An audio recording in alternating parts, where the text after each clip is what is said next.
We're going to ask a blunt question.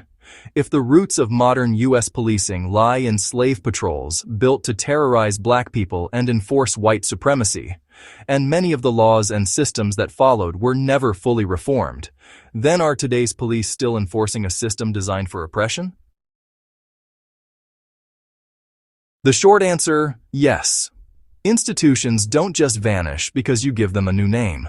In the early 1700s, colonial slave states like South Carolina created formal slave patrols, whose job was simple: chase down enslaved people who tried to flee, punish gatherings of black people, and enforce curfews. They worked with violence and terror. After the Civil War and Emancipation, many Southern states adopted black codes, and later Jim Crow laws, to criminalize black life and maintain white control.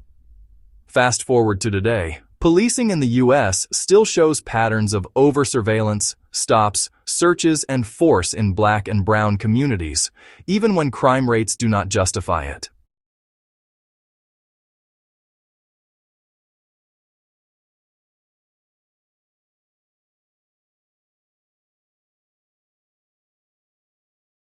This is not about condemning every single officer. It's about the frame. When the system was built for racial control, reforming it means more than swapping uniforms. We must ask, how many laws, policies, budgeting priorities, and disciplinary systems still reflect the power structures of the past?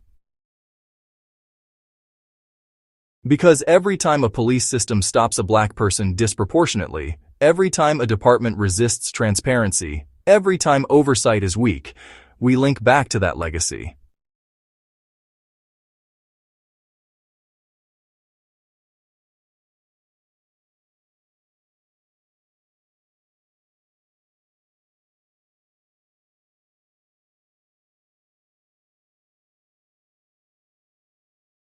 Systems don't change because people mean well. They change because people refuse to accept inherited injustice. In the next segment, we'll dig into what must change: laws, contracts, budgets, culture. Because legacy alone doesn't lock in fate. Action does.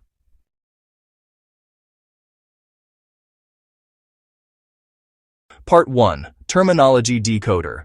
Plain meanings, unsanitized.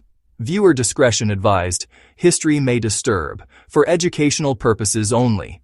Origins of policing. Early systems created to control black people. Slave patrols. White enforcers who hunted and terrorized the enslaved.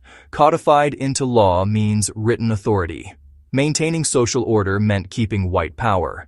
Protecting property included enslaved Africans labeled as property. Surveillance is constant monitoring of targeted communities. Enforcement mechanisms include patrols, force, arrests, and imprisonment. Institutional continuity. Names changed, purpose persisted. Black codes re-enslaved through criminalization. Vagrancy laws arrested people for simply existing. Convict leasing, slavery by another name. Unsanitized language speaks plainly. Sanitized history removes brutality to comfort audiences. Systemic racism. Institutions produce harmful outcomes for black people. Policing was never neutral. Racial control used law and punishment to constrain black lives. Narrative historically sanitized. Acknowledge omitted violence.